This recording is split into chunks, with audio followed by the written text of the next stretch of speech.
been thinking about since when we was over here is that how do you get people? I mean, it's not like everybody in this country is ignorant. By far, Quite the that's not opposite. case. That's right. By far, that's not the case. But people don't seem to. I guess it's that they're afraid of change because even though they know some things are not in the best interest for everybody, they will still go along with what is. I mean, how do you get people to this is the problem. I mean, and you probably don't have the answer because I'm trying to figure it out. How do you get people to realize that you have to go with what you believe and not just with what is? Well, I think part of it is us coming out of our sort of individual caves and closets and telling other people what we really do think. I mean, in union elections, as in organizing people in their workplace, we often find that the tendency is for people to vote for the devil they know as opposed to the devil they don't. Right. Because once the company has polarized the issue, it makes people so afraid of the union, even though they know they've got a bad situation where they're working. Well, I better hold on to this. At least I know Joe, even if he's an SOB, whatever. I'll give them another chance, maybe they'll do better. And a lot of times, you don't win those elections, even though you started with 80% of the people saying, hey, we're desperate for a union, we can't take it another day and day. But until you get people really talking and legitimately engaged, and they find out that, hey, I think the same way you do, and I always thought that she thought differently, but it turns out she's in the same mess I'm in. But until you start, and then we found this in neighborhoods, people would be hating the fact that, some stop sign was wrong, or the drainage didn't work, or there's loose dog, whatever that issue was, abandoned houses, lack of living wages, whatever. Just thought it was just about them, that they were out of plumb, that they just weren't on the right track, they were in the wrong pew, whatever. And then they find out and sit down with their neighbors who they never, everybody's talking about the same damn thing. And that's when you've got to be willing to at least take the chance to engage people. You can't just think, it's you. Because in fact, here's what I think, and this is how crazy I am. I actually think a lot of people pay attention to what's going on. I have a lot of faith in more democracy, not less. I have a lot of faith that people actually are pretty bright and think deeply about this country, their communities, but they just don't think they have a voice. So if you give people a voice, you'd be surprised how loud they yell. You're about to say something, I thought. Either that or you certainly are shaking your head. No, I'm just acknowledging what you're saying. Yeah. I do believe people are often afraid of the consequence when they stand up. And they might have a lot of ideas and thoughts of, this is not exactly the way it's supposed to be, but am I going to feel some sense of retribution? I think that's what keeps me from speaking most of the time. Have you ever noticed when people think that, and I think most people think that, how surprised they are when they finally do speak, that it actually comes out okay?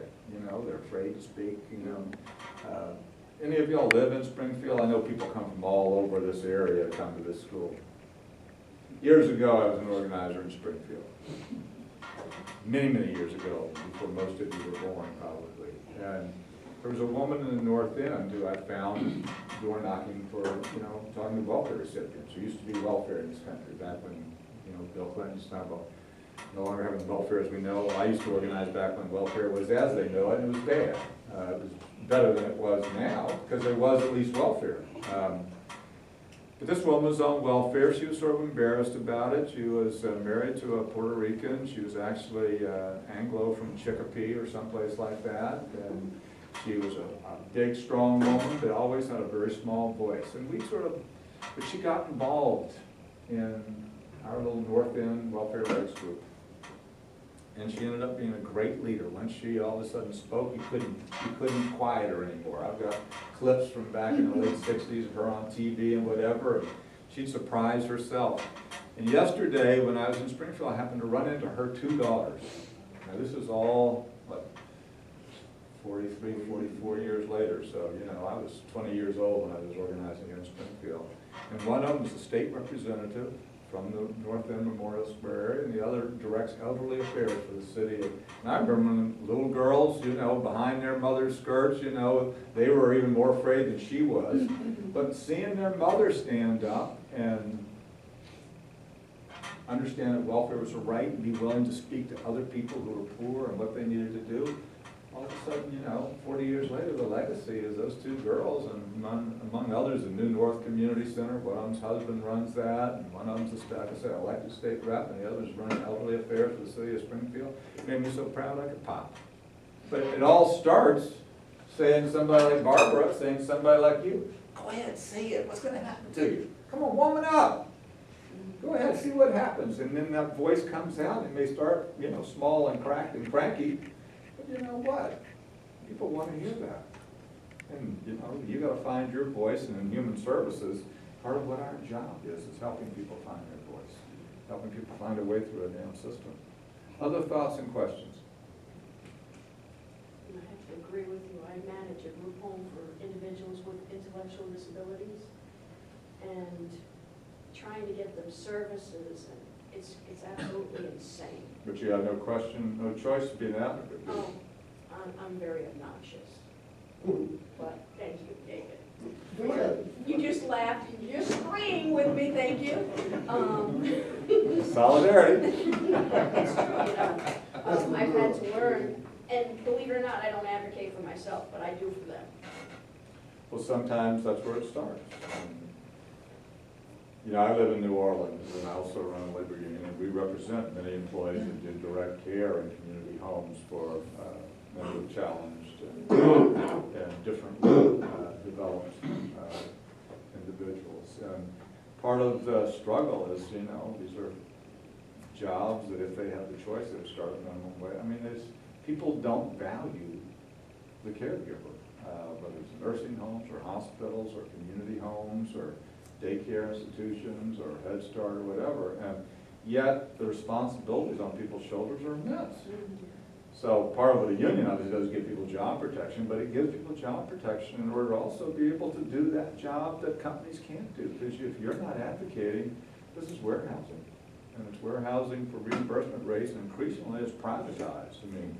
And I'll tell you, people who work in these situations, they don't get paid anything. Oh, They really tell don't. me about it. I'm so proud of what we've done, and it's still not half what it Most should of these be. people work 2 and 3 jobs, Yeah. They pay me a salary, and it really sucks too.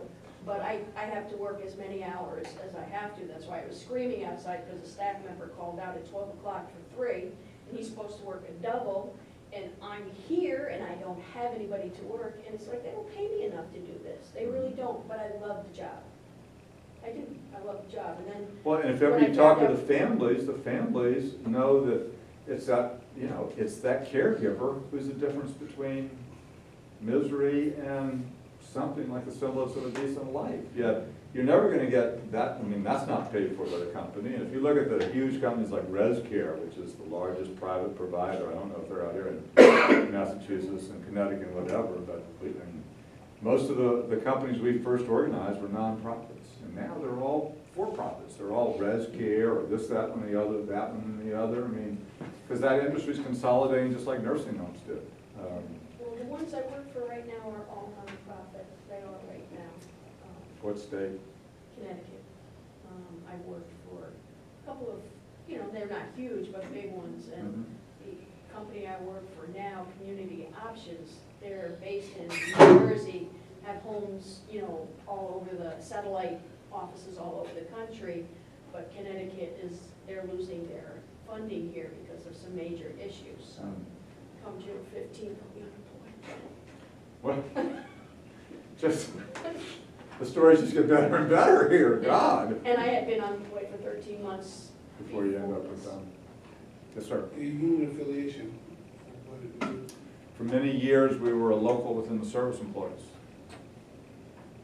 We started as an independent union in 1980, organized the Hyatt Hotel in New Orleans. It's, hospitality workers are big, and other low-wage workers originally just listening to problems that ACORN members had. And so we ended up, we couldn't get the traditional institutional labor to pick up on these workers, home health care workers in Boston, Chicago, fast food workers we organized in Detroit, small shops in Philadelphia, and then hospitality workers in New Orleans.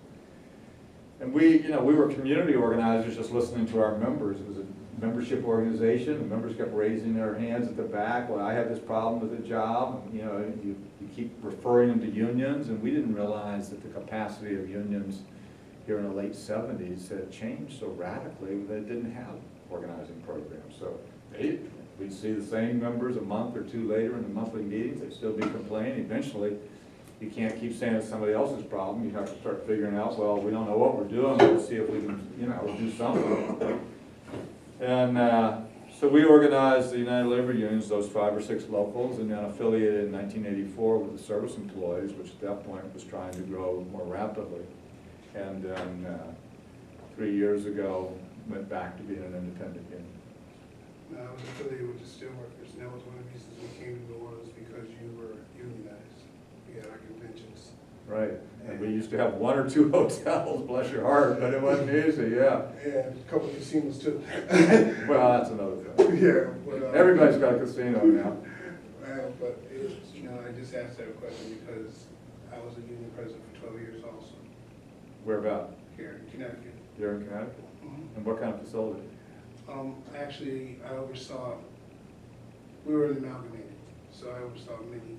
From Oh. chemical, we were actually started out as PACE, Okay, sure, oh, the paper workers, yeah, it Right. used to be huge, obviously, in Arkansas, and then we yeah. merged with the steelworkers, and that was one of the reasons I stepped away, because steelworkers are, Yeah, you know, it's not an easy situation for an industrial union these days. I mean, obviously, many of them have merged. I actually have a lot of respect for the steel workers, but, you know, it's not easy keeping up with all these disparate traditions and cultures within the labor movement either. it isn't just that, it's, you have individuals, you're overseeing a lot of individuals in right to work states. Yeah, You're also overseeing a lot of individuals of color, yet there's no promotional process for them within the upper structure of the steelworkers. So if your organization is 65 to 75% of color, why don't you see that representation on the executive board? and for a long time, there was an African-American Secretary of Treasury of Steelworkers, but he's now retired for some years. I mean, But he he used to came be. from PACE.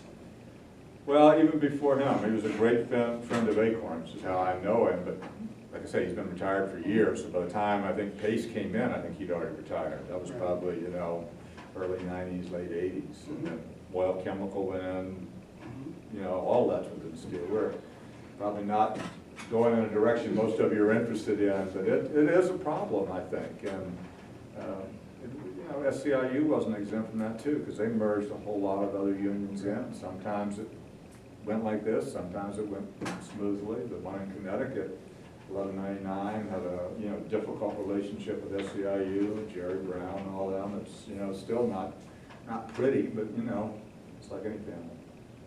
The labor movement has huge issues, and we can't, it's one of the reasons you can't expect they'll carry a flag. It ends up being something where I think all of us need to carry the flag and hope that, in fact, labor movements and other organizations will end up following where we're going. It's one of the things that's interesting about the conference y'all are attending, and you know, it made me think, the topic they gave me, Arab Spring and the Occupy movement. At first you think, what in the world do these two things have together? One's way over there in the Middle East, one's, you know, God knows what. But it was sort of interesting trying to think about them. But the point they're talking about is the need for movements. I mean, sometimes things surprise you. This Occupy thing was no big thing, but boy, you know, this whole, I heard somebody talking about 99 and 1% and all that. I mean, it all of a sudden picked up a life of its own. And for those of us old enough to remember the civil rights movement and the anti-war movement, even the women's, I mean, the social changes we have seen in our lifetime, whether it's, you know, letting your hair grow longer or, you know, a more equitable pay system between men and women. Now we're having, you know, marriages, you know, between gay, I mean, you know, the world is changing, and we always say nothing can change, what's going to happen, but we see things that are different. And who would have ever believed in our lifetimes, yours or mine, if we would see some of the things we're seeing? Now, we're not satisfied, because it's really still not enough by a long margin, but there's hope.